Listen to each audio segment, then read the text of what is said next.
The recent Hantavirus outbreak has sparked concern worldwide after 8 cases were identified aboard the luxury cruise ship MV Hondius. Argentina also has reported more than 100 infections since June 2025, almost double the usual number, largely due to increased rodent activity linked to climate conditions. Naturally, that's led to a lot of panic online. But how dangerous is hantavirus really?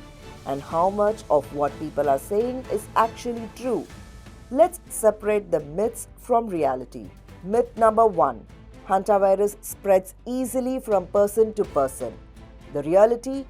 In most cases, it does not. Hantavirus usually spreads when people inhale tiny airborne particles from infected rodent urine, saliva, or droppings, especially while cleaning dusty, closed spaces like sheds, cabins, or storerooms. Now, yes, there is one exception: the Andes strain found in South America. It can spread between humans, but even then, it's extremely rare and usually happens only after very close, prolonged contact, like sharing a room or caring for someone who's infected.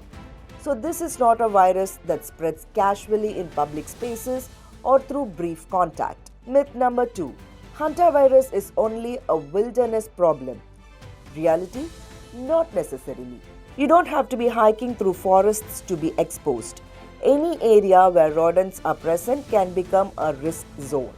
That includes homes, garages, barns, campsites, storage rooms, and yes, even ships. The bigger issue is exposure to contaminated spaces, especially ones that are closed and poorly ventilated. In fact, a dusty storeroom that has not been opened in weeks could be riskier than being outdoors. Myth number 3. Hantavirus is easily treatable.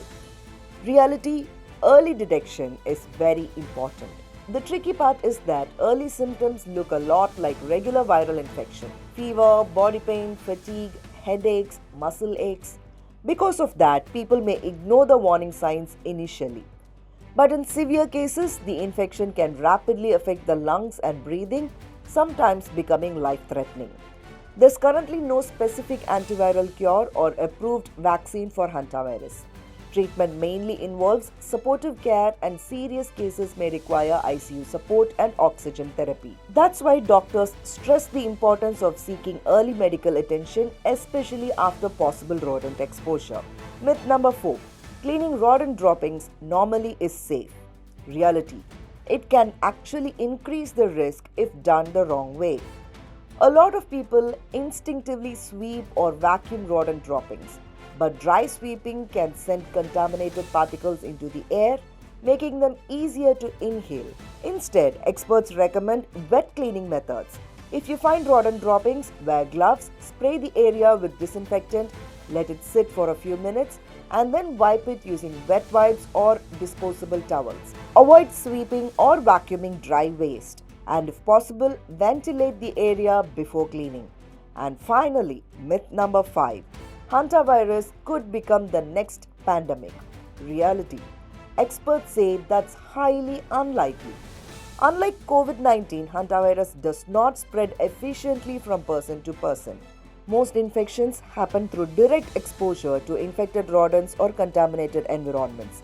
Even the Andes strain, which can spread between humans, spreads only during close and prolonged contact. So yes, hantavirus is serious and should absolutely be taken seriously, but there is currently no evidence that it has the ability to spread globally like a pandemic virus. The key takeaway here is simple: awareness is important, panic is not.